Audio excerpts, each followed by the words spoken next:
geoholic. Fast and furious. That's how we do it. Yes. That's what Megan says. There's no time for downtime. This is amazing. Really excited to have this conversation. We got Chief Geek with us for this one. Yeah. He's going to add tremendous value as always. Real quick, if you would, just give us your name, who you're with, and what you do. Certainly. My name's Will Peterson. I'm with Flyability, and I manage sales for our Western region, which covers both Canada and the U.S. here in North America. We make drones for confined spaces, drones for GPS denied environments. You might have seen it before. It's in a cage and it's enclosed and it's pretty cool. And I'm excited to yap about it. Okay, so I haven't seen it, so you're gonna have to describe it for me and everyone else out there. A cage enclosed. I mean, I'm picturing like a ball. Yeah, like a ball. Just for sure. Yeah, soccer ball. We've heard. Is that about the size? About a soccer ball? About a soccer ball. It's 19 inches wide and it's 15 inches tall. So that's when you get into those sewer environments or those really tight spaces that are consistently small, you want to know about the diameter for sure, because now your flight times are coming down when you're bumping against the wall the whole time. Right? So there's lots of things to be thinking about in terms of access points. If you got a traditional 24-inch manhole, you're good. But if you've got a ladder that's built up right to the edge of that manhole, now you got to be a little bit more strategic about how you're deploying the technology. So the point is, Sean, you can fly that thing in your house, smack the pictures off the wall, break the windows, just bounce it all around. You'll eventually get upstairs and scan them. It's like a Roomba. It'll just find its way. Yeah, pretty much. Yeah. That's awesome. So talk about the applications. I'm sure there's some cool stories that you got to share and like how flyability is like benefiting in these certain industries. Yeah. We've got a handful of what we call killer use cases or use cases that we see the value added really quickly. The biggest ones that we see are underground mining, which is huge. Mining recently became our number one industry that we sell into. And the reason for that is because the LiDAR data that they're able to capture with this drone, they would otherwise never be able to get. So when they call and ask about this thing, it's more, what do we do if this thing goes down? We have two of them, so we have a backup just in case, because the drone's paying for itself pretty quickly in that environment. The other places where we see a lot of value is in the oil and gas field. We recently released a UT payload in May of last year. UT payload being what?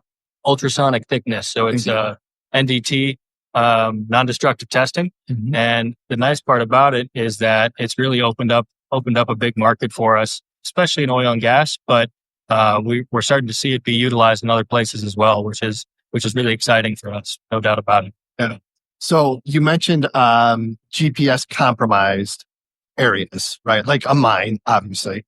So how is it tethered then? Is that what that looks like? Like how does it know where it is? No tether. That's something we're working on. It's in the I'll call it the final stages in terms of its development, but it knows where it is. It runs a SLAM algorithm on board. So it's taking data from VIO cameras that are on the front of the drone. It's taking data from an onboard IMU, and then when necessary, LiDAR data as well from the backside. And that's all that data is getting shoved towards the SLAM algorithm that's running to picture where it's located in the environment. And the nice part about it is as you're flying, you get to see the trajectory of the drone inside of this LiDAR map, which is really cool when you're in a confined space or a tight area. You're not holding your controller down below and looking up at the sky like you are with a DJI or something. You're pretty locked into your screen, to your monitor. You're flying fully through the remote control. Instrument flying. If you're a pilot, it's more like instrument flying than it is fly by. Being in the bag. Yeah. Interesting. Yeah. Being in the bag. That's just for Marc. So tell me, are you guys producing not just the cage? Like you can buy the whole kit or something? Is that? Yeah, exactly. The sensor, the drone, the cage, so everything. LiDAR is a standard comes with our current package. We're on our third version. So this is the Helios 3 is the name of the drone. It's been on the market now for about 3 years, and we're pretty focused on the Helios 3 at the moment in terms of the platform. Our R&D department is really, we're not focused on an Helios 4 or an Helios 5 or anything like that. We're focused specifically on payloads and reaching new markets with new payloads. What do you think some of those new markets are? It's a good question. I think the software development stuff is really going to open a lot of things up for us. Being able to automate our flight paths. Okay. Being able to automate that kind of stuff with a GPS nowadays, you can mow the lawn with a DJI, pretty quickly and easily. There's a lot of different options out there.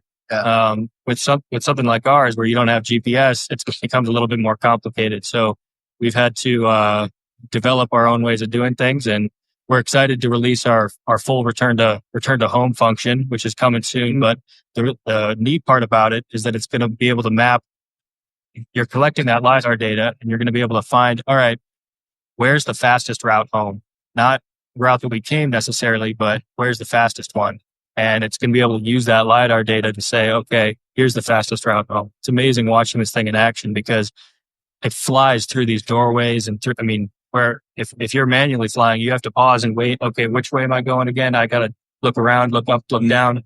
This thing already knows before it gets through the door what's going to happen after it gets there. It's incredible watching this thing fly. It's going to change the way that our pilots who currently have one think about their inspections and what they're doing with the drone while it's in the air. It's going to be cool. Excited. So, and you mentioned bigger payloads. Is there any direction for smaller? Yes. Can we get a baseball? Yeah, that'd be great, right? That'd be Prometheus awesome. the movie. Yeah, just throw a whole bunch of baseballs at the tank and it'll map the whole thing. Yeah, exactly. That'd be great. Certainly, there's some application for that. We see that in maritime, really, where they have smaller entryways. Yeah. Where they're like, 19-inch diameter. All of our manholes are 18 inches. Yeah, well, that's what I'm thinking is, okay, well, where the utility diameters are, eventually you're going to have to get, because you're stopping everywhere at 18-inch diameters. Yeah, those are places where I think there's definitely a couple different ways we can go, right? Larger, we get a longer flight time, we get bigger blades. If we go smaller, all right, how does that change the aerodynamics? What does the battery look like? How much more weight do we have? I don't know. Right? There are a lot of questions to be answered in terms of what's the optimum size for the markets that we work with. Right. Yeah. But it is exciting. Yeah, I've flown micro FPVs through chemical pipes for inspection, and all you get is a video, but there's no protection, and you lose signal, and then hey, you've got to find a way to recover it. So I've been very fond of fishing line around certain pit plants. Which is what we talked about, because I'm like, we have a major municipality where all the sewer lines have to be inspected before they'll grant the job to fix them. So we were talking about the minimum size, which is 36 inches they can go into, even though the drone's 19, because it gets what's called dirty air. It's in its own prop wash, so it becomes very volatile, very difficult to fly. Yeah, it's really more like that's a rough, certainly we see people flying 24 inches. We see people flying tighter environments. The efficiency comes down so drastically at that point that you might be better off with something else. Yeah. When you get these larger diameter stuff or these big tunnels, caverns, that's really where our technology is max. Well, like holding tanks, you've got access to the holding tank. You can't get a human in there. Like I'm thinking of Abengoa Solar, where they have those salt tanks that they can't completely turn off, but they can drain. But if they drain it completely and turn it off, the whole tank, which is massive, right, it shatters. It collapses under its own weight. They can't put a human in there, but they know they're wearing out. So environments like and all the the safety concerns with confined space and a lot of things that people don't realize, okay, I can hop in there, but you have no idea that there's no oxygen there. And, that's why it's such a safety concern and all the different. And then anytime you can replace that, and I'm sure, if you can get a human in there, you can get, what's the model? Helios 3. Okay, yeah, get one of those in there. So you guys make an interesting statement, and forgive me for teasing the marketing, but 90% savings. How do you derive that number? What's the quantum physics behind that? Quantum physics. It depends on the client that we're talking to in terms of what are we competing against, right? What is the traditional way of doing it? We're talking about putting confined space person inside of a tank and building scaffolding. Okay. Yeah. How long does it take to build scaffolding inside of a tank? Where you could take a UT reading drone in about 4 minutes. Building scaffolding, get up there inside the tank. Now we're talking about maybe a weeks or months long operation, right? So turn around on an oil refinery where they shut the plant down and they do all their inspections. Suddenly it makes a lot of sense to have one of these around, and you can cut even 1 or 2 days off your total turnaround. I can totally see that. That's pays for the drone in that's in minutes and some of those burn rates, right? Absolutely. So I have what is potentially a really dumb question. So Marc, I apologize if I embarrass you with this. No, you won't. You never can. So do you need to have a Part 107 to fly a drone underground? That's a great question. You do not need to have a Part 107 fly a drone underground. Don't apologize for that. Federally regulated airspace where you need to have a Part 107. So we see this in certain environments. Sewers are a great example, right? We recommend that every one of our pilots gets a Part 107. Every one of our customers, if they haven't already.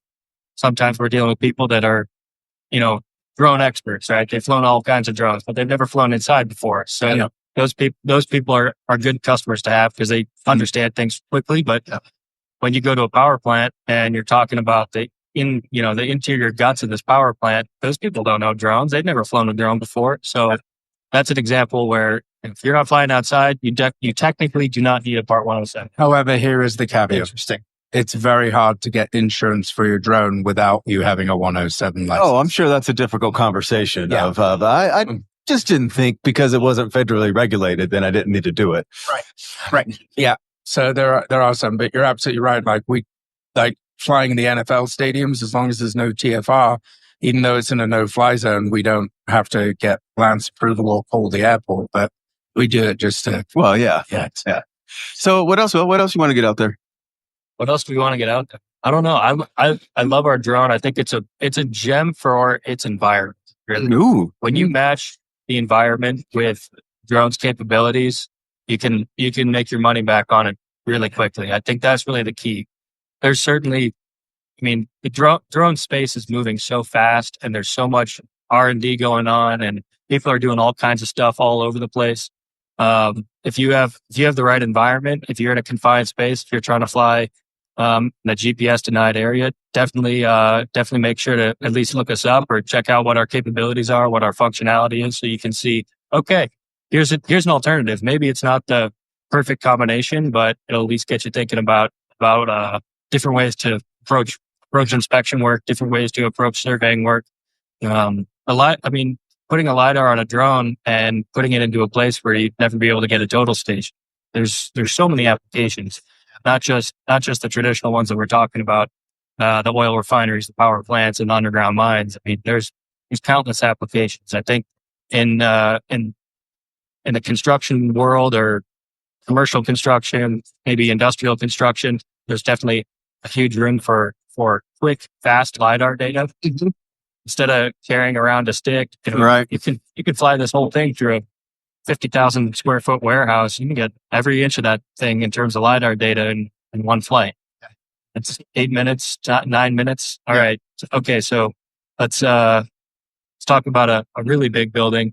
Maybe one of the projects we did recently was in Dubai, the world's largest mall. So wow. I think it's the world's second largest mall. Huge building, 3 million square feet.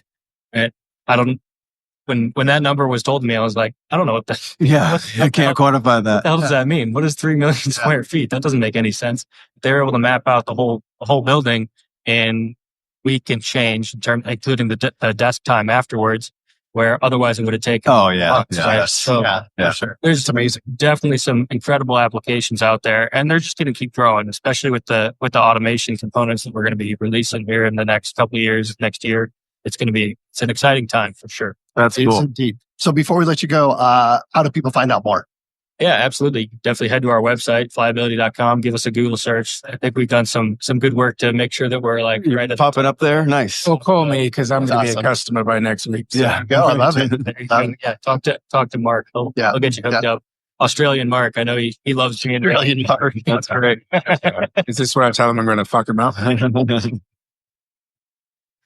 Oh my, good stuff. Well, hey, Marc, Yeah. Thank you for bringing Will over. Yeah, This has been a great conversation. And Will, thank you for your time. Yeah, Great. appreciate Thanks for becoming a friend of the program. British Marc, I apologize. I had to sneak that in. Yeah, you did. I loved it. You said it yesterday. I was like, all right, this is too good. It's awesome. Awesome. Thanks for your time. Yeah, bud. thanks. Appreciate you guys. All right. We still haven't had lunch yet, man. Moving right on. I mean, we're the real pros in this room. The sacrifices that we make. Telling you, yes. I'm losing weight by the second right now, which is a good thing. Which is a good, but not the way you should do it. Right. So another friend of the program, Trimble, is represented again.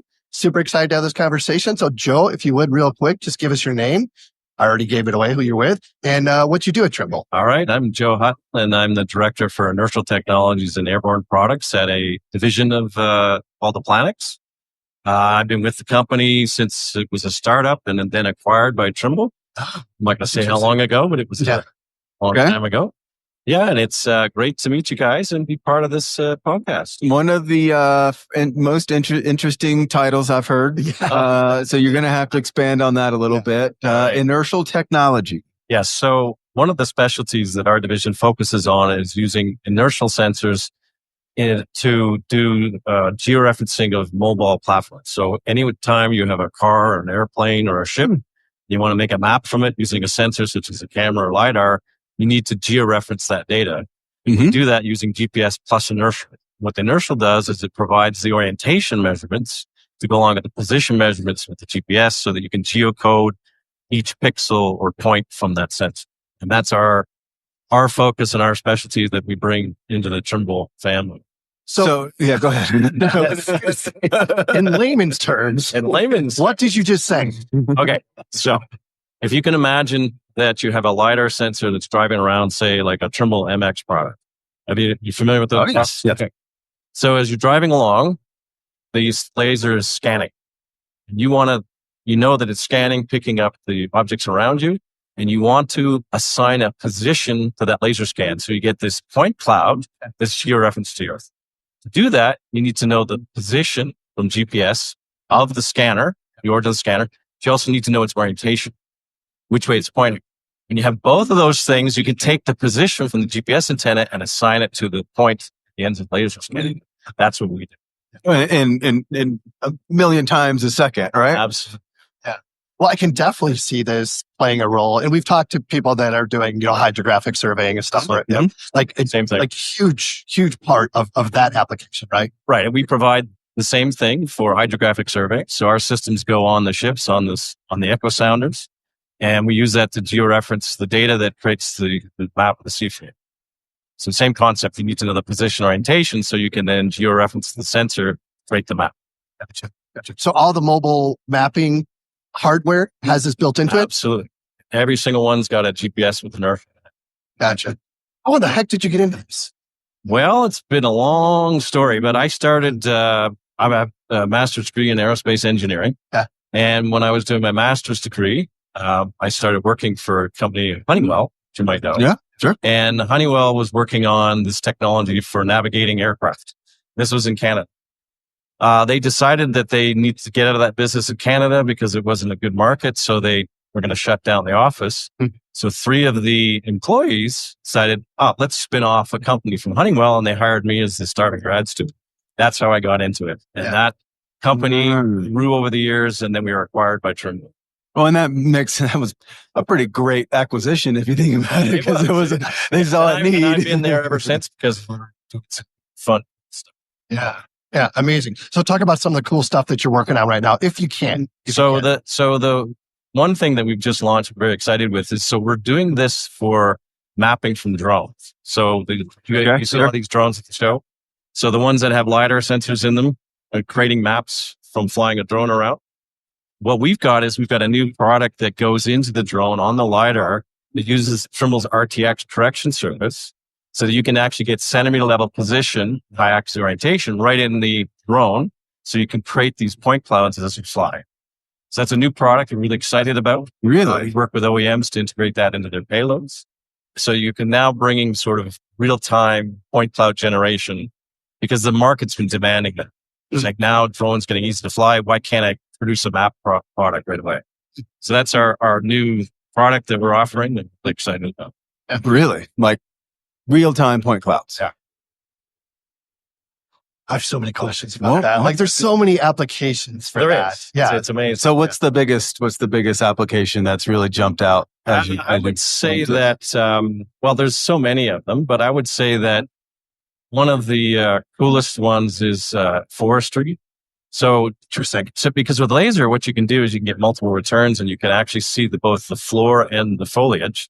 So people are saying, well, can I use that to detect different types of trees? Say, I want to go harvest that tree or that tree. So having that information quickly, you're not wasting time, and then you go send the forest trucks in to go and say, just harvest those trees or whatever. So that's just one of many applications. Yeah. Amazing. Changing lives. That's what they do at Trimble. I mean, I just don't think enough people know oh yeah, we'll just go make a map or go survey some stuff. And it's so much more than that.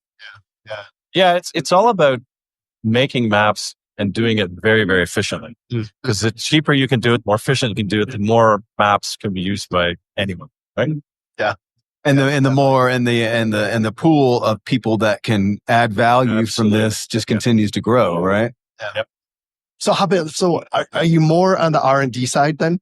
So I'm managing a business unit plus the R&D side. So the R&D on the inertial sensors that we use across Trimble and in a Planets. And I also manage the Airborne business, which basically said, okay, where are we going to focus our technology in terms of Airborne? Yeah. And talk about the importance of collaboration with the other silos within, or verticals, I should say. Yeah, verticals like that. Trimble has been a friend for a long time. We know the words to use. So Trimble Planets operates as also the Inertial Center of Excellence, Trimble. So we work providing the technology and providing that expertise across all the different verticals, so that if someone wants to put a tilt sensor into a survey pole, we work with that team to do that and bring the inertial technology in. Yeah. Awesome. So how do you make your inertial sensors better? Is that where you're continually? It's a continuous thing, because as the technology is evolving and maturing, these things are getting smaller, lower cost, more powerful. So you can start to put them into more products. When we started 30 years ago, the only technology you could get was military technology. It was all export controlled, very, very expensive.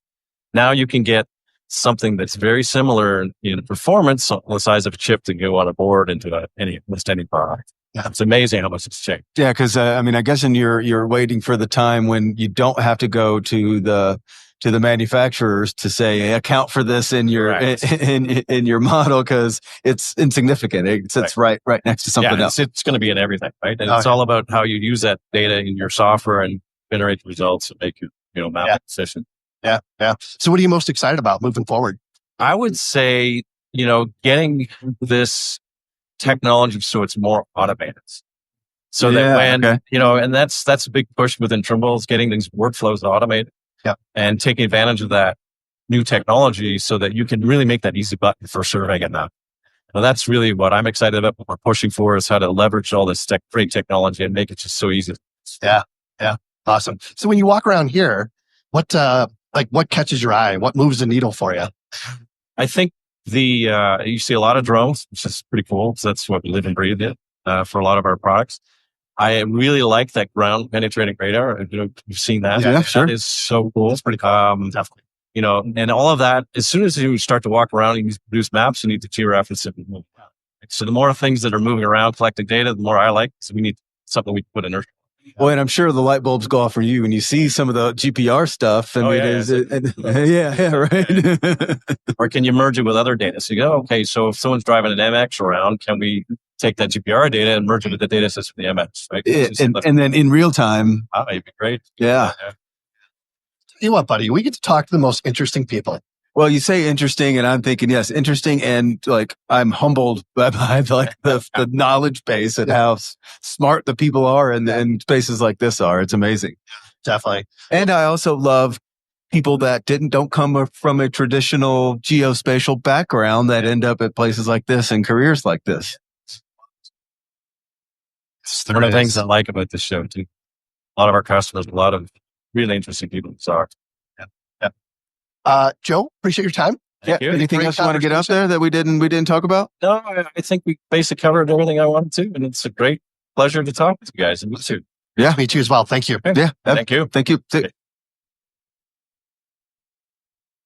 Eat lunch. Check that box. Yeah. We got something to eat. Got a second wind in Bill us. Wing. I know that guy, like literally swooped in with angel wings Yes. and brought us lunch. Yes. I can't thank him enough right now. I know. was He's amazing. friggin' He is amazing. feeling good already. On that note, excited to have this interview. We've got Pablo with us. So Pablo, if you would just real quick, give us your name, who you're with, and what you do. Sure. My name is Pablo Fuentes, and I'm a co-founder and principal at Makepath. Makepath. And Makepath is a firm that works at the intersection of geospatial AI and data visualizations. We build custom software for people and using mostly the open source Python tools and the open source Python ecosystem. So work mostly in the private sector. About 70% of our business with big companies, the Walmarts of the world, big telecoms, and natural resources companies, utilities. And then we also work with about 30% of our business is startups, people bringing new products to market. Wow. So like, what kind of software are you building for these folks? Yeah. So it's a lot of times I think the Achilles heel of our industry is that we are excited about technology. And that's also the amazing thing about our industry. Right. Yeah. So what's difficult sometimes is when people lead with technology instead of leading with the user, you end up with something that's not as user-friendly as it could be. So a lot of the software that we build, we go through a user-centric design process where we really seek to understand the end user and what they're trying to accomplish and then build software that solves that problem for them. So let me give you an example. I was going to say, give us an example. Yeah. So we're currently working on this great application called Orbo. And Orbo is built by a group in Oklahoma, in Tulsa, Oklahoma, that manages conservation easements. So let's say that you have a conservation easement and there's certain things that you can and cannot do in that conservation easement. Well, it used to be that you had to send somebody on the field in a 4x4 or fly over in a plane to figure out, are there any disallowed roads or structures or fences and things like that are not allowed. So with the advent of satellite imagery, people started all of a sudden using that to monitor it. But initially, they had to look by eye and look at different base maps and look at differences and so forth. That works if you have a couple conservation easements. If you're doing it at scale, that doesn't really work. So we are using AI two fronts. One, again, and I think AI is AI is kind of a double-edged sword. It's really powerful. I think it's going to make a huge difference in how our industry and technology in general develops. My thesis is that AI will be most powerful in the examples when you don't have to say the word AI. So I love that. Yeah, what are the applications where something is now possible that wasn't possible before because of AI? But it's not like blah, blah, blah, .ai because the AI is not front of center. It's the way that you make things happen. Sure.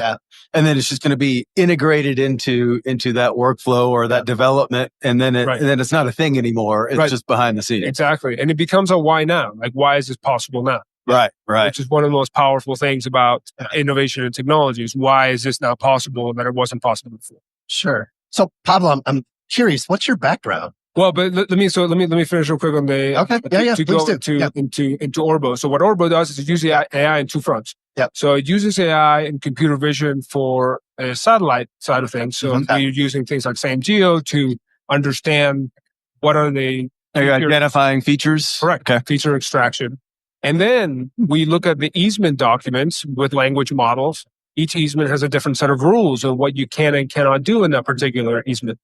So then you can match those two and create a system where you can create an alert system to be like, hey, here's a potential problem area. And then you can task a satellite using an API call to task a satellite to actually do a flyover. So all of a sudden, easement monitoring at scale becomes a much more powerful thing. So that's our friends at Orbo Systems.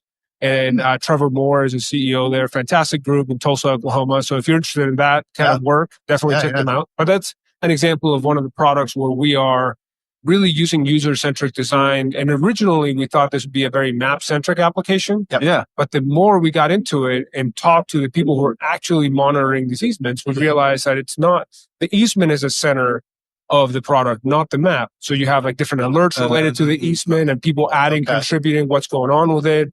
You have reports coming out with what's happening. So it's a very different way to think about product. Instead of it being a kind of like a multi-purpose reporting platform, like a lot of GIS software, it becomes a purpose-built tool for that particular goal. Okay. Now, did you say that you identify the features, you language model reads the easement documents, and then it becomes alerts. And then is that an automatic to the satellite to go ahead and grab some imagery from that location, or is there a? And I don't think that, given what we know about our user, I don't know if that's a desirable. Okay. That was because that seems like that's that is a crazy automated step, right? You could do it that way. Really? You could automate it, but right now they haven't chosen to do that because a lot of times you have exceptions to things, and like it's more like the idea of a smoke alarm. Right? Oh, sure, It's like it urges you to take a closer look, and sometimes it merits a closer look, and sometimes it doesn't. Yeah, so I just picture, they pick up what looks like a road, and in one of the easement documents, it says the words "no roads," and then that's an alert to go and look and check. And right.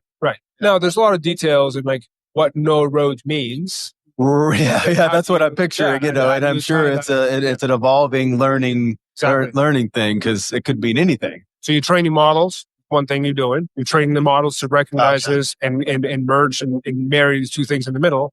And also you're consistently learning, but that's what we do, is do that user-centric process to understand how are users using this and what are the things that really matter in building a tool that people will A, find very helpful, and B, not hate. Right. And I have a specific question about that, and it's more on the customer side, like how accepting are they of the fact that there's still some learning that needs to be done through the process? Like, are they expecting this to know it, or do you have to? How much education do you have to tell them your clients to say, well, you're going to get 50% of the way there, and as we go? Yeah, that's a great question. So there certainly had to be some conversations we have. So think about this, right? A company like Amazon employs tens of thousands of engineers. They've been around for like 45 years now or something like that. Sure. Right. Why is it that, and when you go to Amazon, you're like, oh, the product's done, right? When you're building technology, you're really never done. It's a constant learning process, right? So one of the biggest things that Trevor and I had, the conversation we had initially was, we cannot think of, especially innovative new software, we cannot think of software as a table. If you ask somebody to build you a table, well, they're going to go and they're going to ask you what you want, and then they'll build you a table. And then at some point, the finish will be dry. It's complete, and you can put something on it, and it holds it, and that's the purpose. I guess you could add an extra leaf or something down the line, but you still have a finished table. Right. Software is more of a commitment to engage in a process of constant learning. Ooh, I like that. I really like that. Yeah, and that's like all of the most innovative companies in the world bear that in their operations. Like that's really what it is, right? Yeah. So you are really committing to building something that's never been done before, and you're committing to this learning journey. Right. So 90% of our engagements start with something called a discovery package. Relatively inexpensive engagement. It takes us about 4 to 8 weeks. Well, we really dive into all of the technology stack the company has, all of the goals, and all of the understanding the users. We interview the users. We come up with a document that is a self-contained deliverable so they can take it themselves, build it with us, build it with somebody else. And you have user stories. So who is the user? What are the devices they use? What does their entire life look like? Mm-hmm. Then you have the user stories. What are the things that this person needs to do with technology? Yep. And then you basically orient all of the architecture and the technology to achieving those user stories. Not putting the technology first. And it's a subtle difference, right? But the lens is in need of the user. The lens is not, how cool is our algorithm? Right? You can still use a cool algorithm. But why and but you're not pushing the users to adapt to the software and the algorithm. The whole purpose is to enhance the users. To understand their life. Right? Think about the products that you like to use the most. You like to use them because they naturally fit into the things you're already doing. Yeah, that's a great point. Yeah. So I'm curious, how did Trevor, in your example, how did he find you? Like, how do people even know they need your services? Sure. Part of it is, sure. With 1045. What you're doing is super cool, but it just seems like you've spent a lot of time educating people, right? Yeah. So there's and show them what's possible. certainly. I mean, I think that it takes a certain kind of person. Our banner at our booth says innovators want it.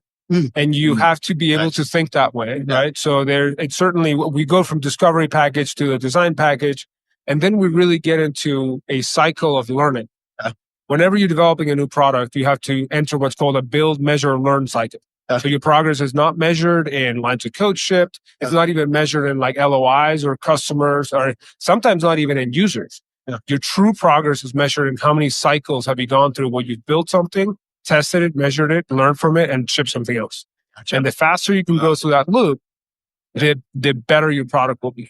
Right? So that process is a process of education. A lot of times, I met Trevor at the Planet conference. So we used Planet imagery. So this was in DC a couple of years ago.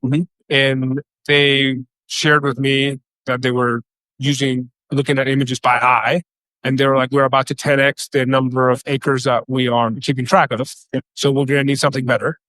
And we talked about this. And for some people, it's very obvious right away. And they are able to see the value of this user-centric approach.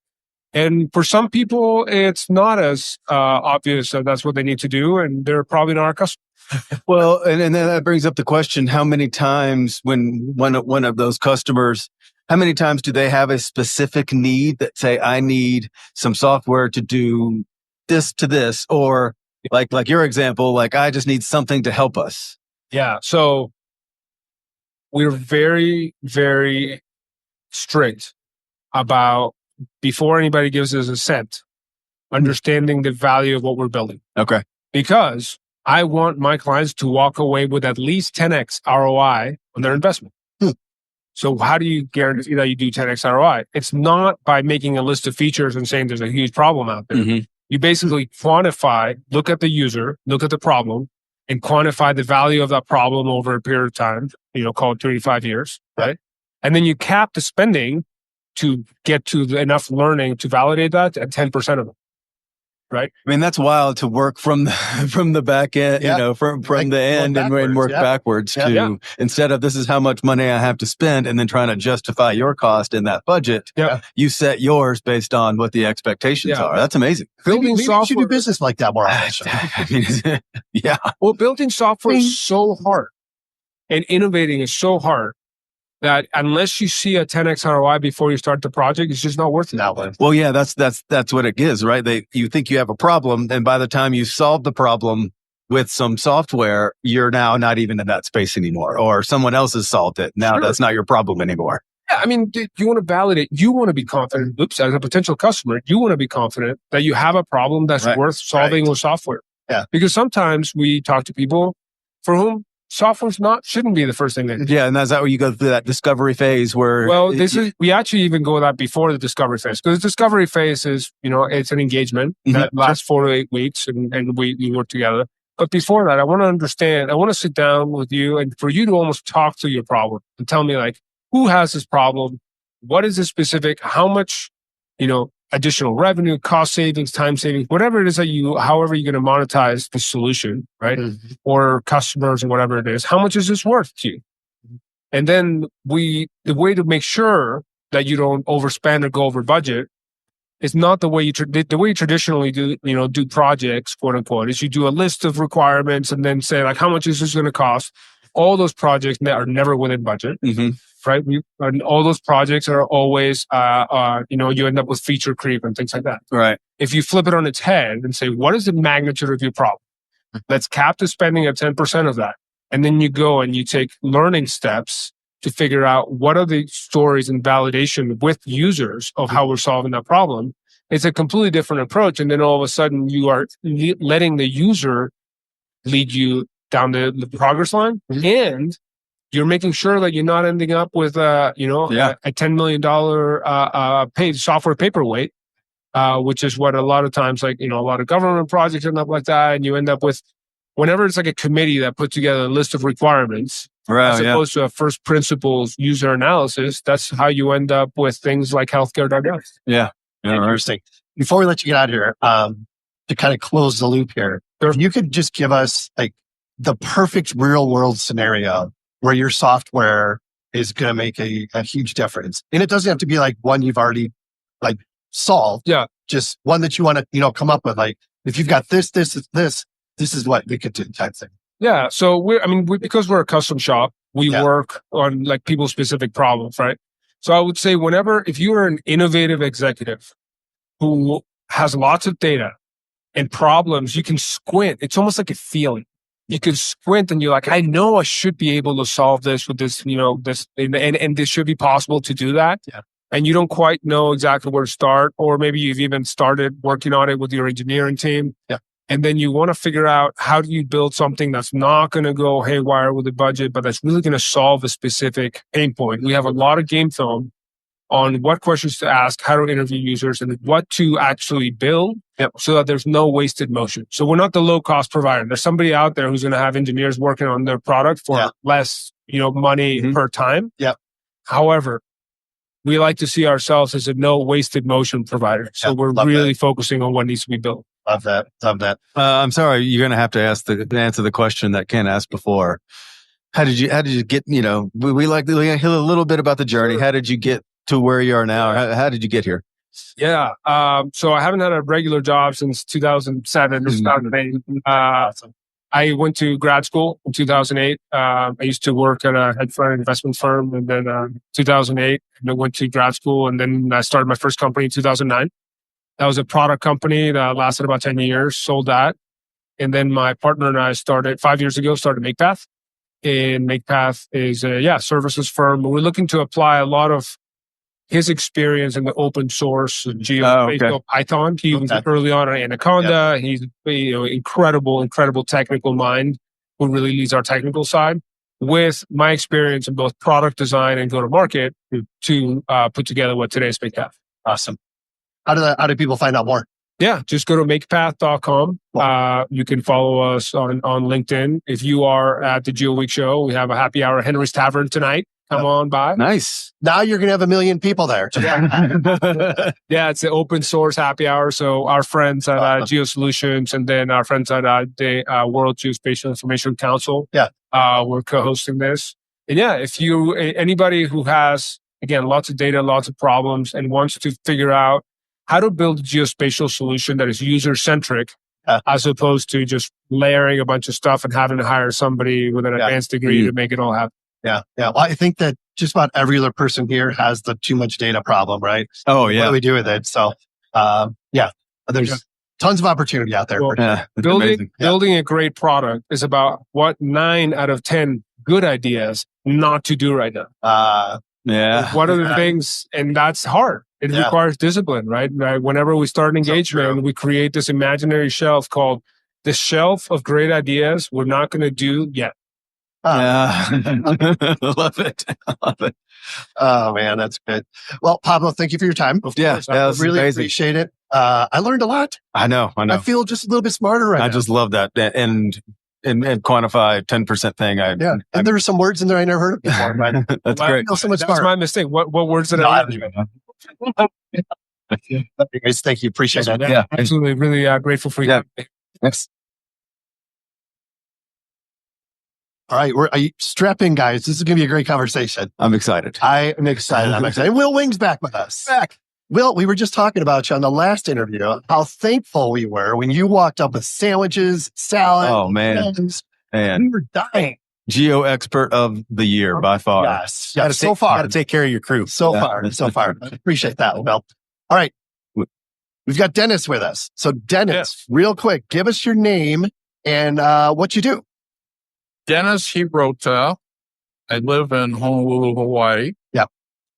I have had 2 lives. My first life was a research engineer at the Air Force Weapons Laboratory in Albuquerque, New Mexico, Kirtland Air Force Base, after I got my PhD in civil engineering.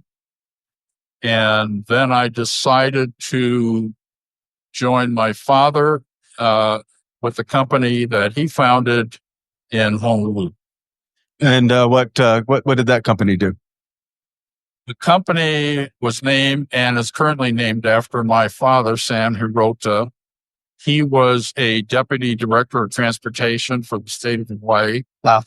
The governor lost the election in 1961, which meant that he didn't have a job. I then was a senior at Michigan in civil engineering. I had to get a part-time job with the chairman of the department. He asked me if I wanted to stay for a master's. I said, well, if the Air Force would give me a deferment, I'd stick around for a year, which I did. They did. He then asked me if I wanted a 4-year grant for a PhD in civil engineering. And I said, if the Air Force gave me a deferment, I'd do it. So I was there for 9 full winters, got a PhD in civil engineering. Nice. They then took me on to active duty. So I ended up with 200 other civil engineering officers with PhDs in the Air Force. And we were stationed at Pearland Air Force Base during Vietnam. Wow. So that's my first life in public. I then decided to go back home to Honolulu, work with my dad. So I've been there since 1971, doing all kinds of interesting, weird things. So you're going to have to give us some examples or what, interesting and weird things. Well, I've been in a research environment all my adult life, which is a lot older than most people think. We've been in the scanning business for over 20 years. Wow.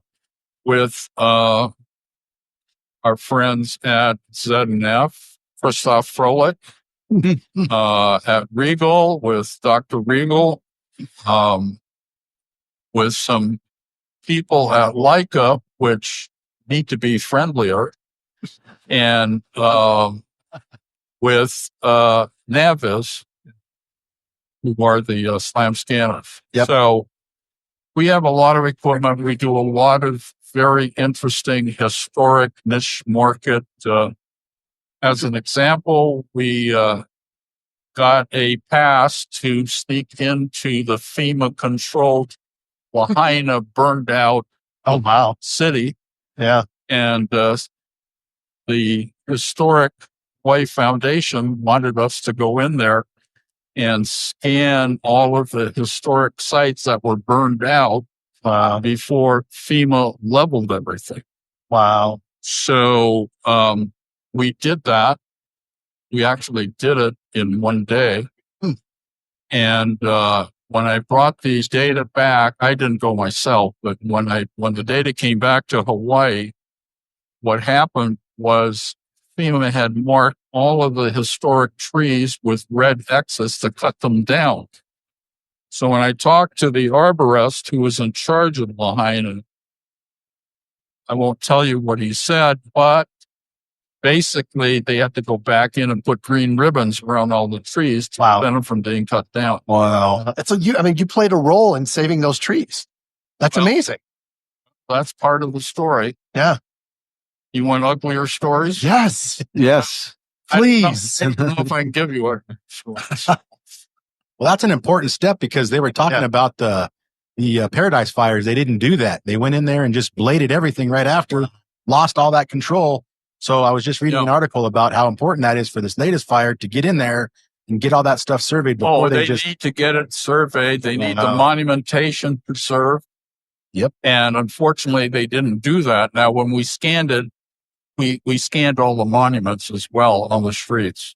Yeah, nice. Oh, wow. So what about this? We've had a couple guests from Hawaii on, and one of the things that I thought was always amazing was property boundaries and how they were like, and the records and the records. So can you give us some experience that you've had and maybe a cool story on that?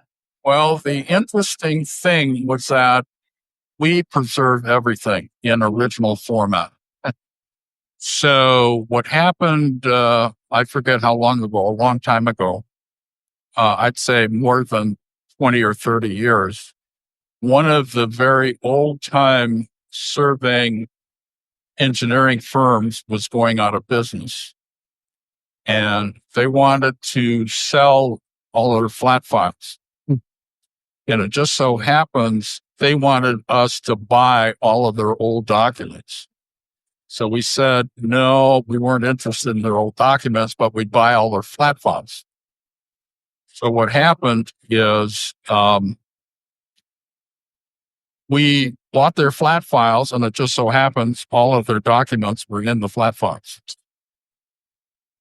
So one of the interesting maps that I picked up was a Montserrat original ink on linen of half of Honolulu, of all of the fire department documented the roof types of all of the buildings in Honolulu in 1880.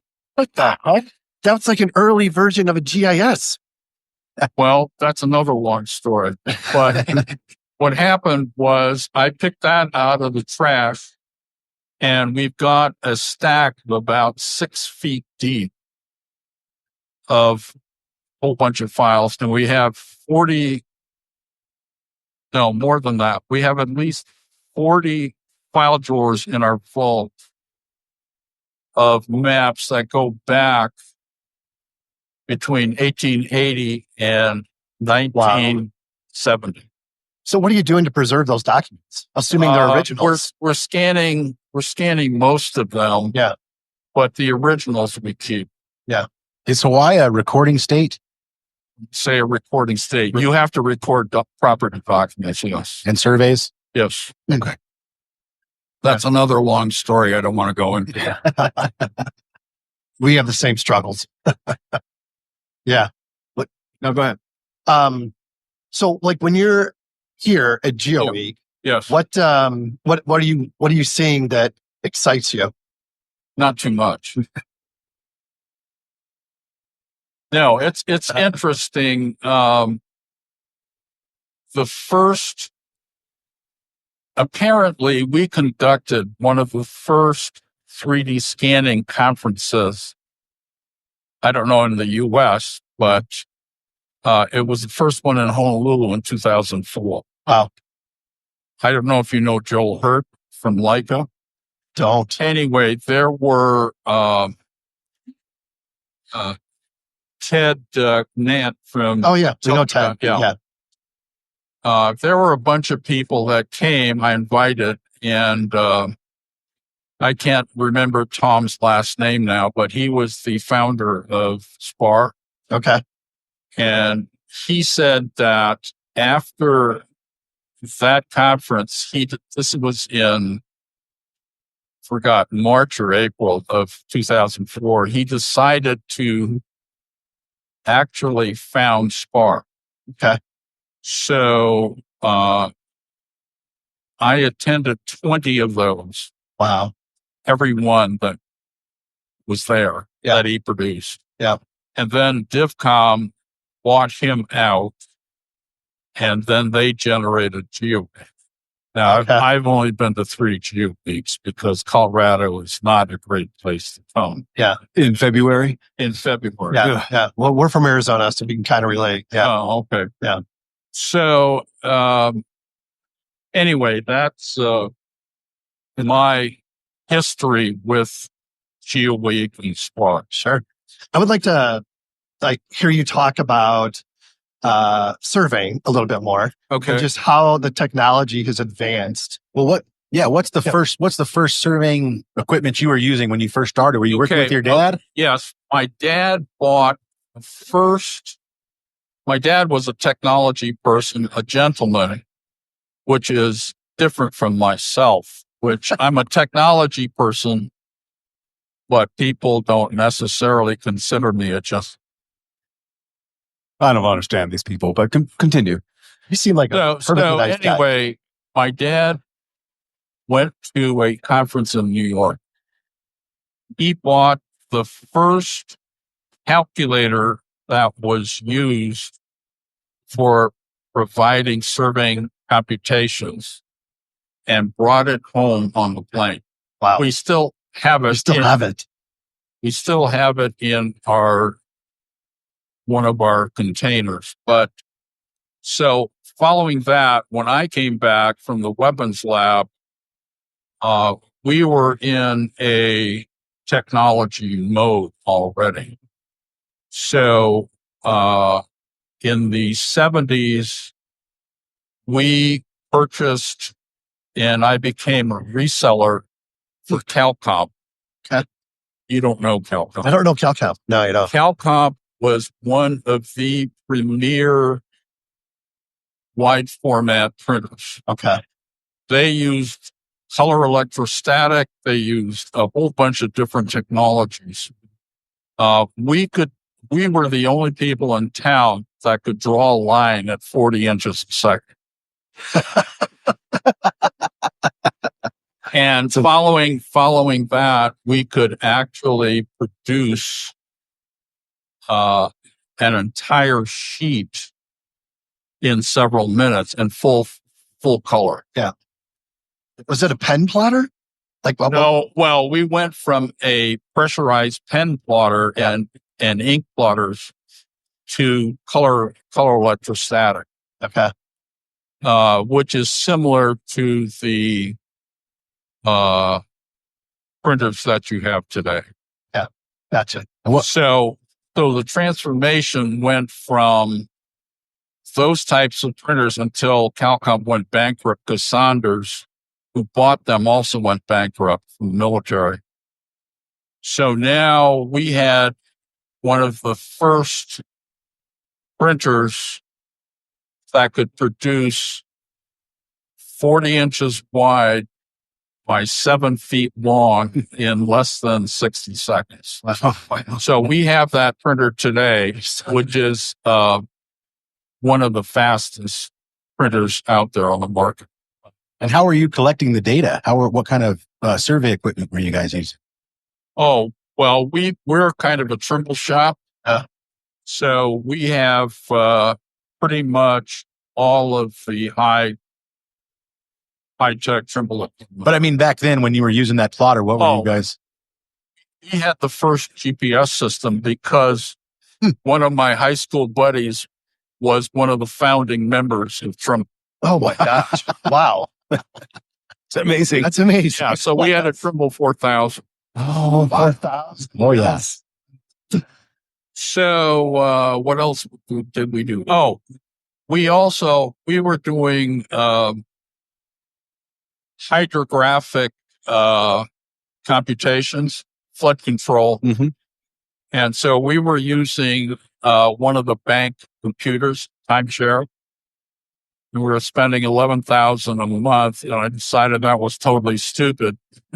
So we went out and bought a VAX. I don't know if you guys know what a VAX. Digital equipment VAX. I became a digital equipment reseller, which was almost as big as the bank's computer. And so we ran that for many years until PCs came out. Okay.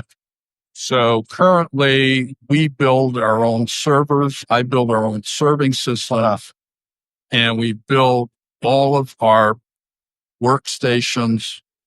We build all of our processing equipment. So when we went with Naviz, they said, oh, well, you need to build your own local processing Linux box. So we built 2 Threadrippers from AMD, which are probably larger than anybody else in town.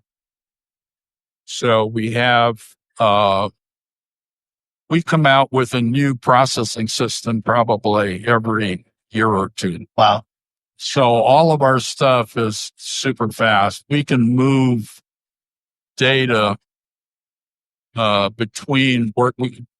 We're probably the first engineering company in Hawaii that had a completely dual 10 gig internet system. You guys are like trailblazers. Well, It's amazing.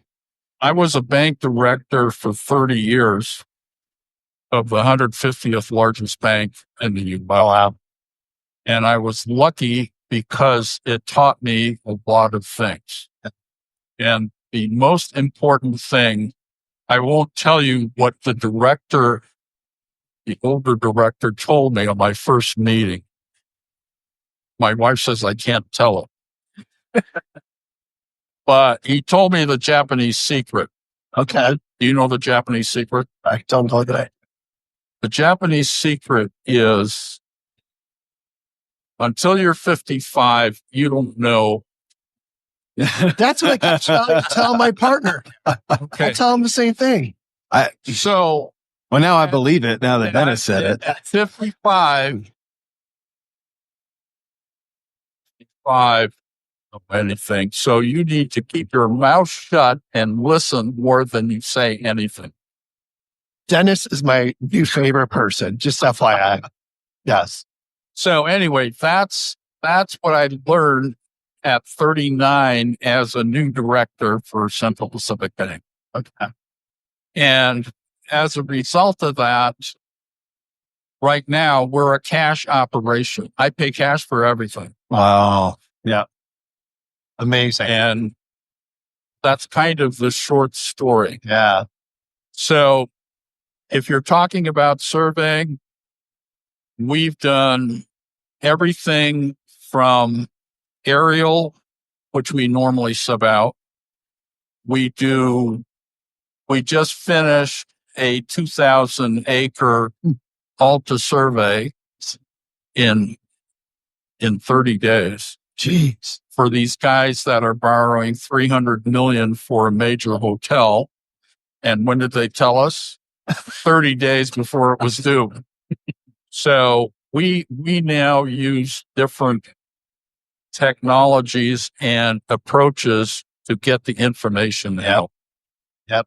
You have to. You got to adapt to the technology, right? Take advantage of it. Well, that's what we're talking about. You need to look at, in fact, Mike Olson from Oregon State had a session talking about trying to get a surveying guide for DOT. And part of that was, at least from my discussion, companies need to spend a significant part of their assets in research. And if you're not going to do that, you're going to be left behind. And that's a short story. Yeah, so true. Because I mean, as you well know, technology is advancing at such a rapid rate, and you have to spend the time to stay on top of it, or you get left in the dust. Right? Yeah. No, so we spend a significant amount of our cash flow on research because that's basically my background. Oh yeah. So we look at things, sometimes we miss, but I would say the vast majority of time we score.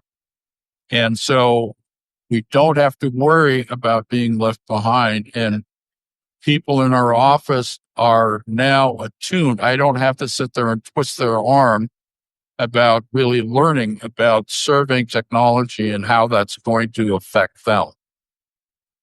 So before we let you get out of here, what advice would you give a younger person who's considering a career in surveying or engineering? Okay. Let me tell you what my dad told me. The difference between a surveyor and a realtor is a realtor will tell you they know everything about the property. They don't know jack about what the story is. The surveyor is the only guy that can't be displaced in that community. So that's, if you want a permanent job, which is very interesting, then you become a surveyor. There you go. Sorry, buddy. Engineers are a dime a dozen. I'm just a dime a dozen civil engineer. It's okay. Well, I'm a civil engineer too. So the good thing about our company is that you have the ability. We have a lot of dual registered civil engineers and surveyors, and we also have now the ability to train people in the 3D imaging and visualization. Yeah, that's a huge. I mean, how much of your, technological advancing has been because of you have really good people that are able to harness you that. got to pay them well, and you can't give them any BS. That's the story. Short and sweet. Yeah. Yep. The easy button right there. Dennis, thank you for your time, sir. All right. Thank you for your service. Yep. Yes, absolutely. Thank you for sharing those stories. Really appreciate it. It's been a pleasure. I've got a lot more, but hopefully those were good ones. They're great. That's amazing. Yep. Thank you. Thank you. Getting a little slap happy, buddy. Getting late in the day. It's getting late in the day. And now I got a beer in front of me, so I am so happy. We've had about 10 interviews so far. It's been a crazy My busy voice day. is shot, but it's okay. And our next interview, they're our neighbors right here behind us. Yep. And I know they've been walking by and seeing us talk to people. I know they've been itching to get on. So let's do it. More importantly, they provided the underwear for. They did provide the underwear for our friend. What's his name? I think it might be Dex. Dex. Okay. All right. So let's get you guys in here. So real quick, Susan, name, who you're with, and what you do. I'm Susan Brattberg. I'm the founder and chief customer officer of Global E-Training. Chief Customer Officer. We're going to circle back on that. Go ahead, Jessa. My name is Jessa Tracy, and I'm the director of marketing at Global E-Training. All right. So how long have you guys worked for Global E-Training? Well, but maybe we take a step back and talk about the company, and then it'll make more sense, right? Sure, we can do that. Well, I've started since the beginning. So we're 16 years old. So that's how long I've been working. You're kidding me. 16 years? I had no idea. I was a baby when we started. Well, obviously. It might even be 17, not? Well, we just had our 16th birthday. So we're 16 going on 17. We had our sweet 16. That's incredible. Yeah. Okay. How long have you been with the company? I've been with the company for 5 years now. So, yeah. And where are you guys based? We're a Canadian company. So our team is coast to coast across Canada. Coast to coast. Did you hear that? Yeah, it sneaks out there. Yeah, I love it. Yeah. Yeah. And then, but our it's global. So we have learners in 150 countries. Wow. Where do you live? I live in Alberta. Alberta. Just outside of Calgary by Banff National Park. Do any curling up there by chance? I've tried a few times. Hey, you ask every Canadian if they ever done curling, and you're the first person that's tried. Yeah. I was in a curling league when I was like 20. Were you really? Yes. That is awesome. Are you still in that curling league? Okay. Well, I wasn't. I'm from Phoenix, actually. We have a curling club in Phoenix. I'm a curler. Yeah. Yeah, it's nuts. We got about 350 members. Oh, nice. Yeah. It's so fun. It's the best. So much. I'm still trying to get Sean to try it. He isn't. I have hesitations. So, okay, let's circle back to Sean's question. Global E-Training. Tell us what you guys do. So we do online training in the architecture, engineering, construction industry for technology training. And anything in the built environment, we do training on. And we help companies make their own company-specific workflows and processes and best practices. And so we're seeing with the overlap between BIM and GIS and the interoperability between all the different software, we're now seeing ourselves moving very quickly into this whole geospatial world as well. Mm-hmm. Glad to hear that. Since we're kind of geospatial centric here at the GeoWeek, just a little bit. It's good to hear. A little bit. So have you guys found a targeted audience here? Yes, absolutely. Well, definitely as of 5 seconds ago, you were officially. But I know you don't have it yet, but there could be a GeoWeek tattoo in your future. You never know. I've been thinking about it all week. I'm sure you, especially after seeing this guy, right? Yeah. So talk about what you do for the company.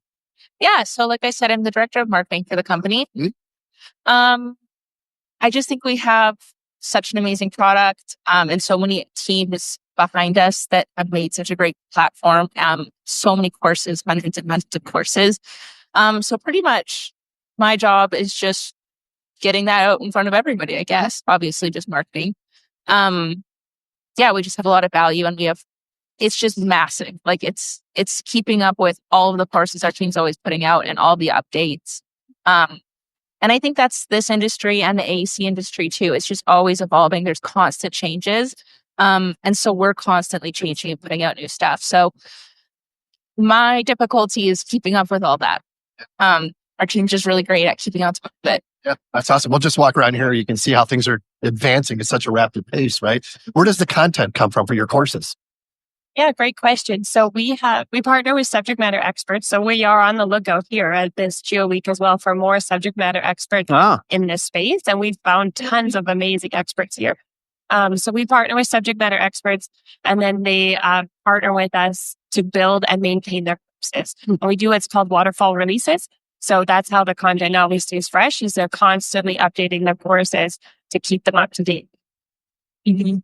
So tell me again, like the target demographic for the courses? What's an ideal client look like? Architecture, construction, manufacturing companies are a target market. And so we're certainly seeing like in engineering and construction, this huge overlap, and they're wanting, reality capture training, laser scanning training and all of those things. So they want it, we build it for them because we work with some of the largest engineering companies in the world, and that's what they need. Okay, so you guys work for companies, or you work with companies, and you build educational programs for them, exactly, based on their needs. Yeah, we help them build their own stuff too. A lot of what we do is that, so they can build their own stuff from scratch or edit any of our stuff to make it specific to their company or their projects. Okay.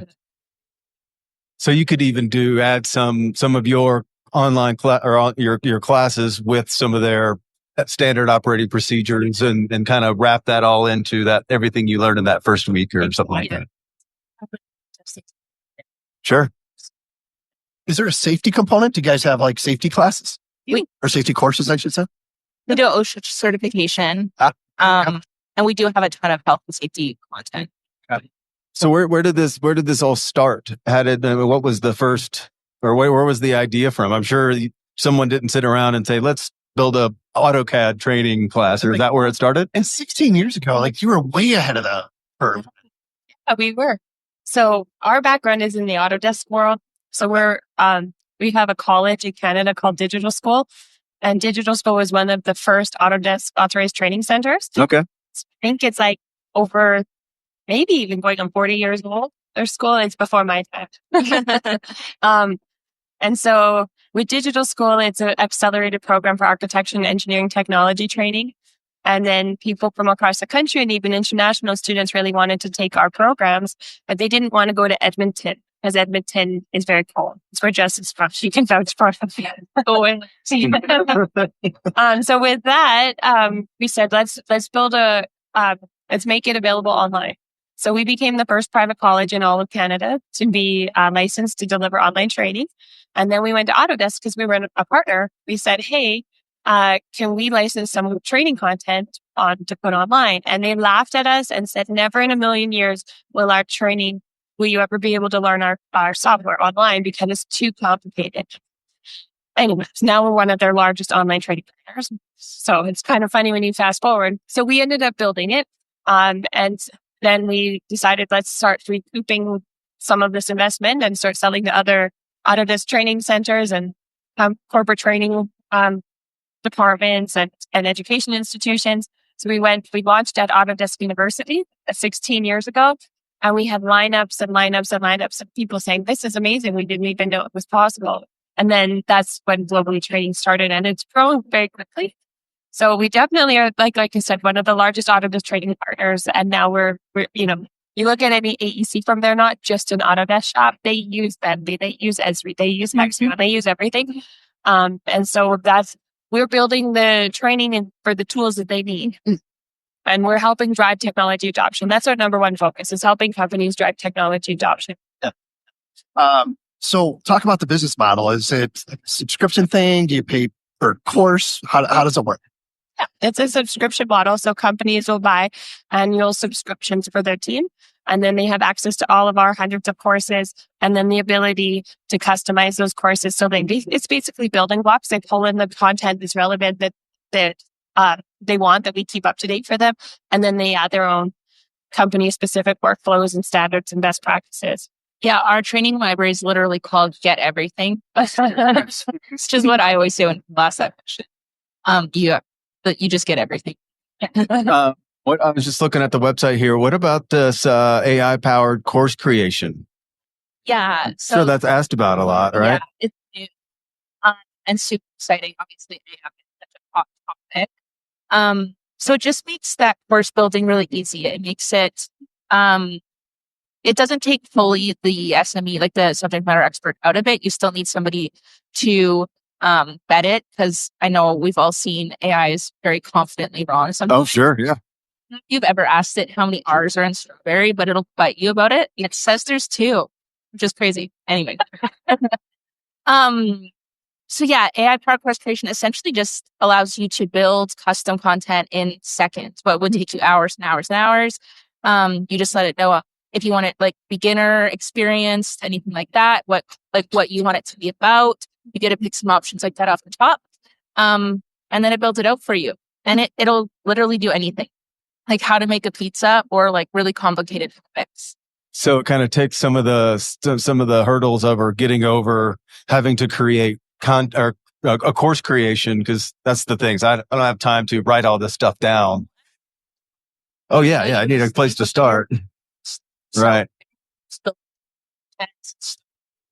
Edit stuff.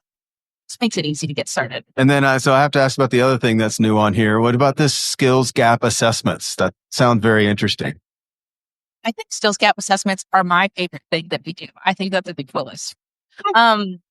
So essentially, like, everyone loves learning, but not everyone wants to sit down and train. Really. I know I don't. But it just makes it so you save a ton of time training and you figure out where your skills gaps, knowledge gaps are off the bat, rather than doing 10 hours of training to learn the 2 things you needed to learn. And it helps whole teams get on the same page. So you can have a whole team, and some people need to do that 10 hours of training, and some people really just needed like 45 minutes, and everywhere in between. So you do a test, you do a quiz, and it pretty much just lets you know where you're at and gives you a custom learning path and shows you exactly what you need to train in and what you can skip. Saves a ton of time, saves a ton of energy and effort, and make sure everyone has that knowledge that they need. Well, I'm sure that helps retain engagement too, because there's nothing worse than you don't need all 10 hours. I only need 1, but I have to do this. So you're just sitting there. Yeah, that's cool. There's a ton of reporting on it too. So your managers and everybody can see where kind of everyone's at. Which I think adds a ton of value. So if one of our listeners was interested in finding out more, first of all, where do they go? And what does the workflow look like? Like, they reach out to you, and then what happens next? So I think go to our website. It's globaletraining.ca. So CA is for Canada. Sure. So globaletraining.ca. And then it's pretty clear once you're on there. I would recommend to sign up for a demo. It's a free trial. Just do a business trial, because then you get a free trial for the whole team, including the reporting. And if you want to try out the customization options, you can. And then, we can give you a custom quote. If people at GEOWEEK want to sign up and get a quote, we have a special GEOWEEK special offer where they could save up to 30%. So it's worth at least getting a quote now, within the next 30 days. I love it. What else you got, buddy? No, that's it. That's amazing. Yeah. What else you guys want to get? Anything else out there about the company, or what you guys? Well, I did have one last question. I got one more too. Go ahead. So we're here to talk a little bit about being at a conference like this, and what's been your experience so far. Yeah, so I haven't been to GEOWEEK myself before, and kind of like Susan was saying, we do have a ton of AEC focus. So I think we've come here, and first of all, I've learned a lot, and it's very inspiring. Like, I've just learned a lot about this space. I didn't know that much about it before. I knew stuff about it, but for me, it's been a ton of learning. And like Susan was saying, meeting a lot of subject matter or potential subject matter experts, and just kind of seeing what holes need to be filled in the industry where we can help, and what we want to make for you guys. Final words. Final word. That's a lot of pressure.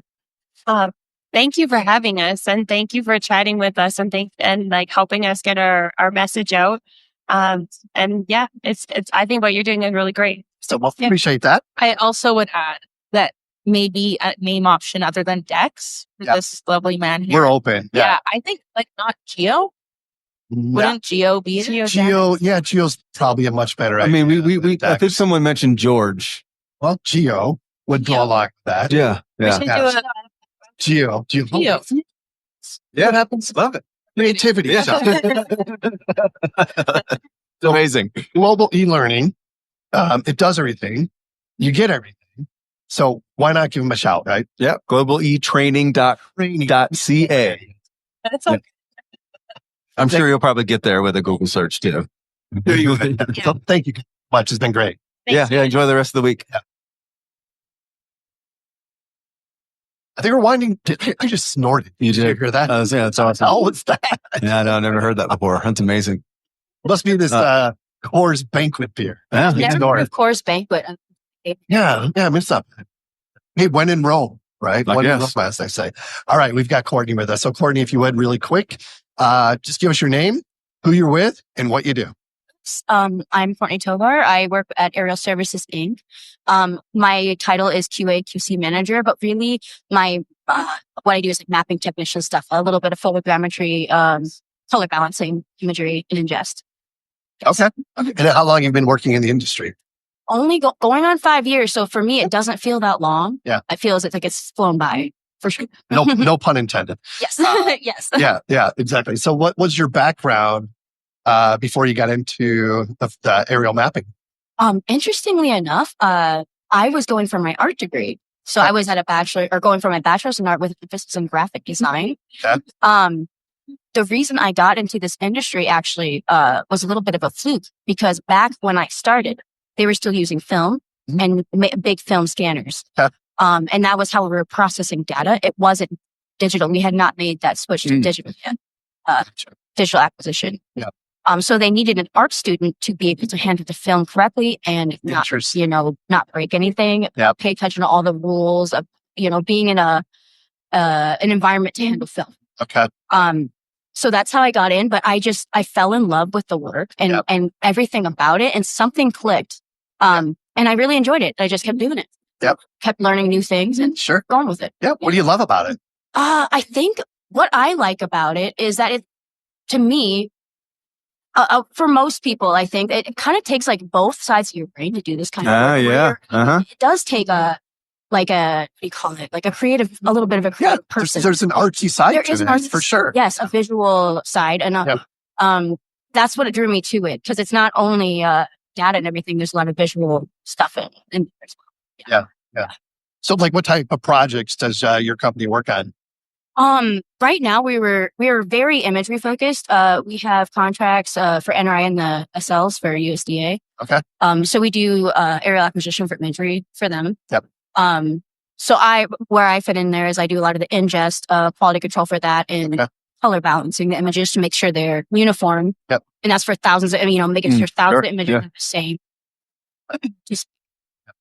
We also, though, and this is outside my department really, we do, we call it hydrography. Yep. And that's kind of a new thing that's picking up. I am very low-key involved in that. I help with editing. Yep. But that's something that's really picking up right now as well. Do you think that's related to some of the flooding that they had in Iowa in the last few years? So funny enough, I do think that is something that's to do with it, but we're working in Missouri right now. So okay. Interesting. Yeah. So have you been to GEOWEEK before? No, this is my first time. I didn't think I'd make it here. Yes. It is. So what do you think? Yeah. What do you think? What has your experience been like so far?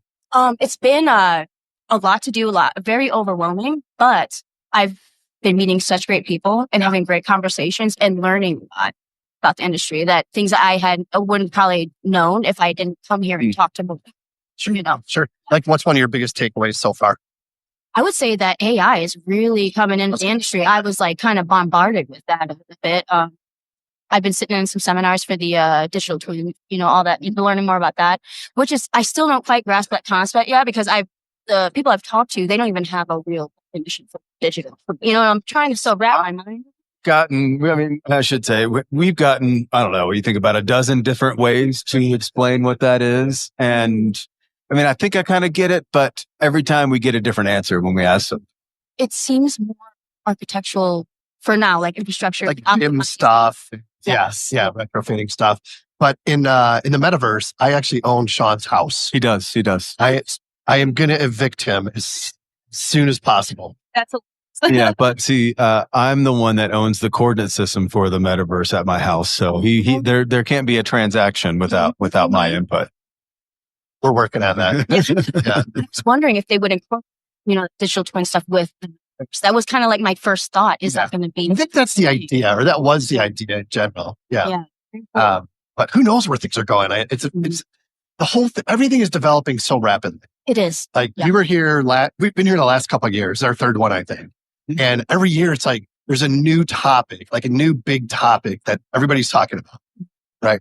This year it's spoofing and jamming. Spoofing and jamming is big this year. We've heard that term. A lot of people have mentioned that. No doubt about it. I've not heard that. What is this spoofing and jamming? Neither had we really. Yeah, I've not heard that before. This event. I still don't have a very good idea, other than it makes you think. Your GPS says you're one place and you're actually over there. Jamming the signal. Makes me think. Yeah, I was like, are you faking it? Yeah, somehow. Yeah, that's exactly what it is. Last year it was the democratization of data. Which I guess we solved that because no one's saying that phrase this week. Not an issue anymore, apparently. Is your company, are you guys utilizing LiDAR technology as well? Or just photogrammetry? Yes, we do LiDAR as well. Mm-hmm. So do you collect it both? I mean, maybe this is on the technical side, but if you don't know the answer, that's perfectly fine. Do you collect photogrammetry and LiDAR at the same time? Yes. You do? Okay, yes, cool. We use the UltraCam. I think we have 2 UltraCam Balkans for imagery, and nice. You give the name of the camera, and I think it's some kind of Regal sensor for the LiDAR. Yes. Yeah. So do you get involved with that at all? Like, do you get to see the LiDAR data and the photogrammetry? I used to. Well, actually, I do. When I'm working on EDH, I do get to see like the DEMS and everything. So that kind of, but for actually working with point clouds, I haven't done that for a couple of years, but we did. We worked on a 3D project for Illinois. Oh, wow. About, what was that? Like 3 years ago, I think. Okay. So I like the point cloud stuff. I think that's very interesting. Yeah. Well, you see a lot of that here. That's for sure. Oh yeah, for sure. Yeah. So since you guys have gotten into that, I have to assume that it creates a lot more data to manage. Yes. Right? Yes. Does that become challenging? It kind of does because you gotta utilize, we use ArcPro to kind of do our hydro editing without getting it too deep in the weeds or giving too much information. But yeah, we layer that up and try to utilize different layers of data to make those decisions about where the erosion is happening, where the water bodies are and stuff. So yeah, it all is very useful in determining that for sure. Yes. Where the water bodies are, where the bodies are buried. That's right. Yeah. All that. Oh my gosh, I don't want to even go. Someone said they found one. But yeah, that's happened, I'm sure. Well, we do surveying out in the desert, so we find all kinds of all kinds of you know what I mean? Yeah, I was off the coast and stuff. I was in the water. I'm like, how'd that get there? Maybe a hurricane. Awesome. What else? Anything else you want to get out there? Nothing that I can think of. I'm just happy that you guys invited me to talk. I'm happy you sat down with us. You did amazing. Yes, so much. You did amazing. Great opportunity. Thank you so much for your time. Yeah, I appreciate you stopping by. Enjoy the rest of the week. How are we doing? Man, we are in there. This might be a record. It might be a record day. Yeah. Very well. A number of interviews in one day. Yeah. And all have been phenomenal. Like some of the best stuff. Yeah, we've talked to some amazing people today. Last 2 days. Really looking forward to tomorrow. Well, actually, I'm looking forward to tonight. A lot of fun that's going to happen today. Yeah. There's a lot of stuff going on. We're going to see a lot of people that we just saw today tonight. But in a different environment. Yeah, exactly. Yeah. So we've got our good friend Marc with us. Marc, if you would, just super quick, give us your name, who you're with, and what you do. I am Marc Goldman. I'm the director of AEC Industry Solutions at ESRI, which gives me the lucky role of going to conferences and speaking and meeting with customers and writing articles and doing great podcasts like this and talking to industry experts, just spreading the word, being a storyteller. Sounds like a great job. I was going to say, you got the best.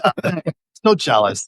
Conferences, great locations. No, not so great. But, Did you do any speaking this week? I did not. I had a pretty easy week this time. Okay, nice. Got to sit in on sessions. I got to walk the floor enough to see what's going on. Yep. Often you go to these shows and you're in your booth. Oh, yeah. You leave for 1 or 2 meetings. Yep. And you miss all the sessions and you go back having no idea really what's going on in the world. Right. Yeah. So what's been your impression so far?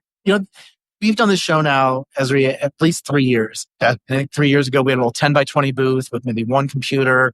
And last year, maybe doubled in size to a 10 by 20. This year, we're at 20 by 30. Wow. It's just like the show. The show is doubled. Yeah, exactly. You kind of grow with the growth. Yeah. So, the topic of imagery and the built world is a hot one. Okay. And we've got some cool stuff for it. And then all this hardware around it, all our software partners are here. Oh, yeah. So it's definitely a place that's full of friends and family. Yeah. Like you guys are part of the, ESRI is part of the fabric of all of this. Yeah. That's the craziest thing. I've actually talked to people that don't realize ESRI is a company. They just think it's this thing that just has always existed. It's our Kleenex, who's ESRI. I use Kleenex, who's Kimberly Clark. You don't know the name of the company of the product that you've used in engineering school, right? In practice. It's just there. Yeah. So we were talking earlier about the show, like the conference this week, and every year there's there's a different theme, and you're just kind of like the experience so far. So what has the vibe been or the theme been this year compared to the previous 2 years? Yes. I've seen a lot about photogrammetry, and I'm just agree. kind of like bubbling out of the ground, and probably next year will be crazy. Gaussian splats and nerfs and radiance fields, all these new ways of capturing really high quality imagery just by means of still photos that a drone captures, or that the construction worker at a job site snaps 5, 10, 20 pictures of a ditch he just dug, and suddenly you have a measurable, high quality, interpreted, AI driven model. So I think that's really going to be a cool thing next year, just starting to bubble up this year. And doesn't it feel like that's kind of circling, it's like photogrammetry is now coming back into the fold when you thought it would be just, once LiDAR comes in, that's what everyone talks about. And from your perspective, how do you see that arc, no pun intended, but that arc of a niche of an industry coming back into the fold now? I think it could be that, with AI and all of its impact over the last year or two, it sort of catalyzed or amplified things like, radiance fields and photogrammetry. It's a little bit of, shouldn't we have been here a few years ago? Photogrammetry kind of came in.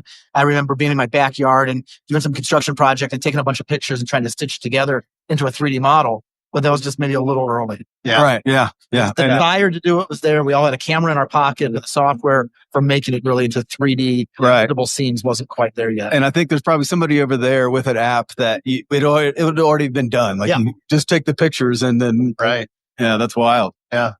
So talk about ESRI a little bit. What causes you guys to evolve? What drives it? We are we're a unique company amongst the big companies at shows like this.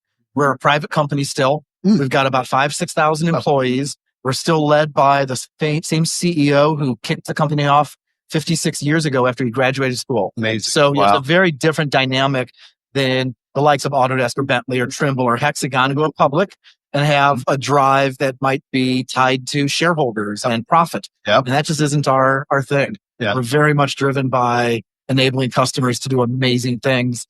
And with a founder who's now in his 70s and has made all the money he ever needs to make, we really do the right thing when it comes down to developing software for the world. We're very customer driven. We listen to where customers want us to go. We lead without being too far ahead.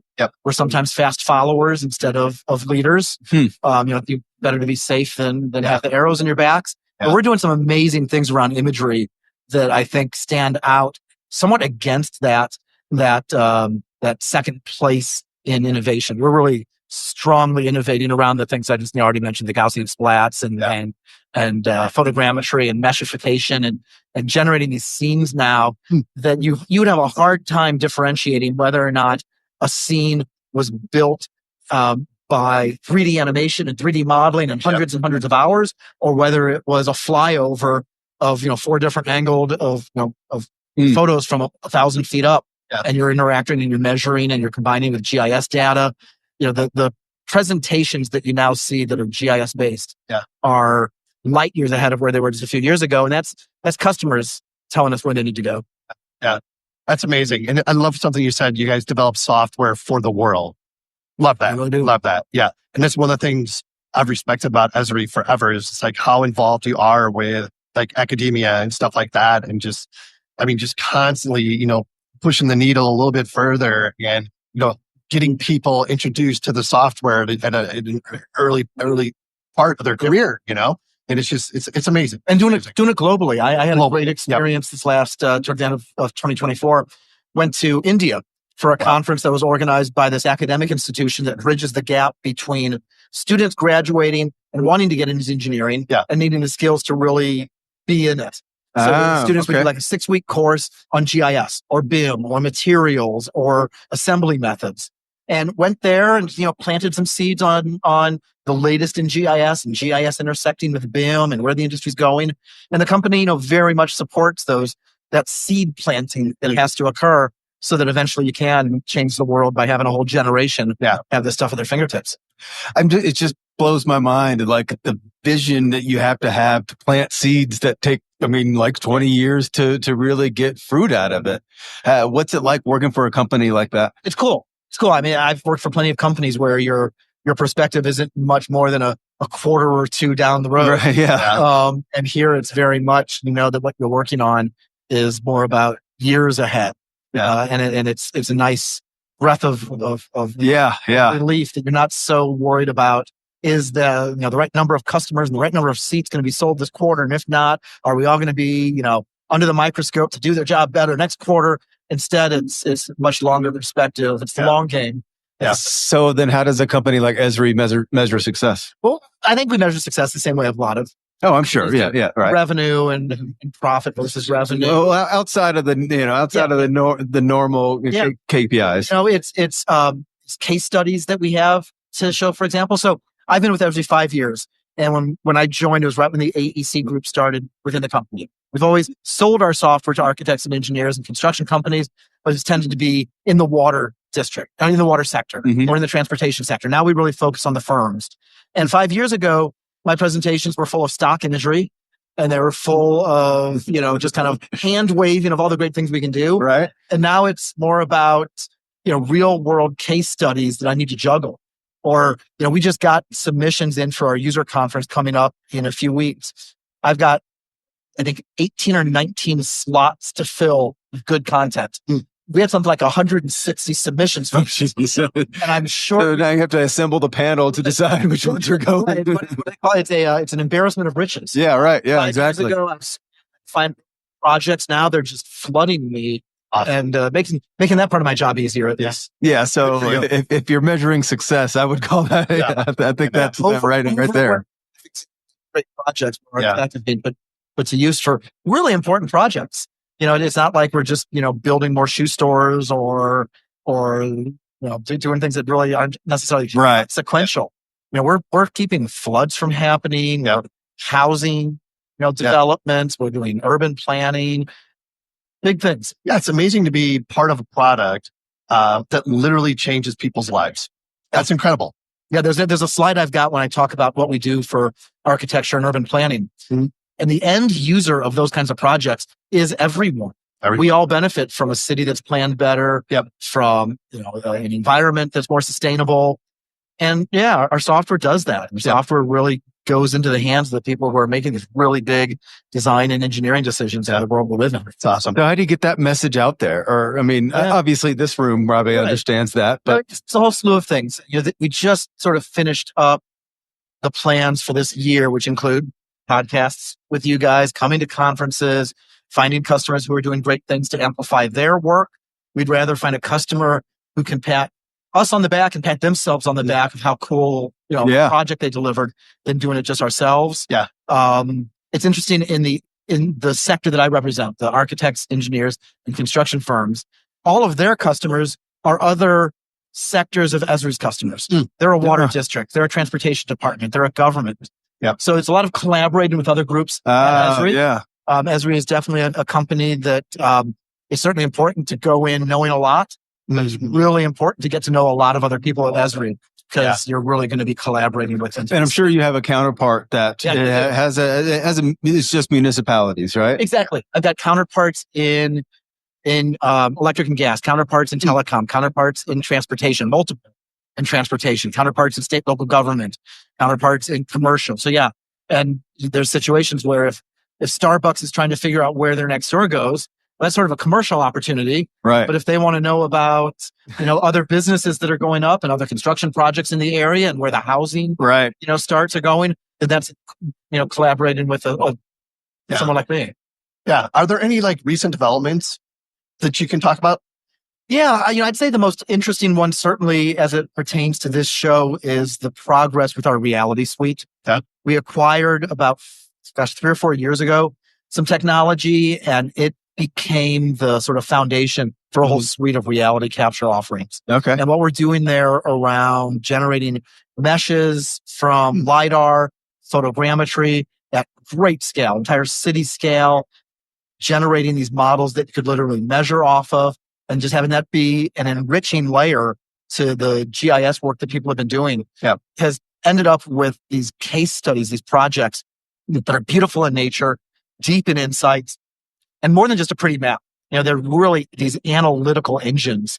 That's definitely a big thing. GeoAI, combination of geo and artificial intelligence. I think we've just scratched the surface this year, as we all have. Figure out how to type chat GPT really quickly. Right. It's so much more than that. The ability to interrogate all these GIS layers and get features and analytics out of that. We have some great capabilities already. And I think 2025, we're just going to see some amazing solutions around there. So that's one of the cases where you don't know what we don't know yet. Exactly. We would have guessed, a year ago how reliant we would be or how scared we would be of AI. It depends on which day you wake up, and what job you have. Yeah, but the automation that's occurring, the analysis of massive amounts of data that GIS tends to work with, and the capabilities of AI across the board, really, I think is going to mean that 2025 is a big year. Yeah. Oh my gosh. I always love talking to Marc. I mean, just amazing energy, so passionate about what he's doing. I know. Awesome. It's always a pleasure. Yeah. Anything else you want to get out there, Marc? Before we let you go? ESRI.com/AEC, just to keep up with what we're doing. LinkedIn. Reach out to me. Tell me your case studies. Tell me what you're doing with our tech. Tell me what you want to do with our tech and you can't figure it out. Yeah. Would love to be there just to be a voice of the industry and the ears of the industry. That's awesome. Awesome. And before I forget, thank you for the support of the show as well. We really appreciate it. It's awesome. No, we love this channel. Love your energy and your attitude and the people you reach. So it's great to be working with you, Hollis. Fantastic. It's awesome. Appreciate your time. Yeah, Marc, good to see you. See you again soon.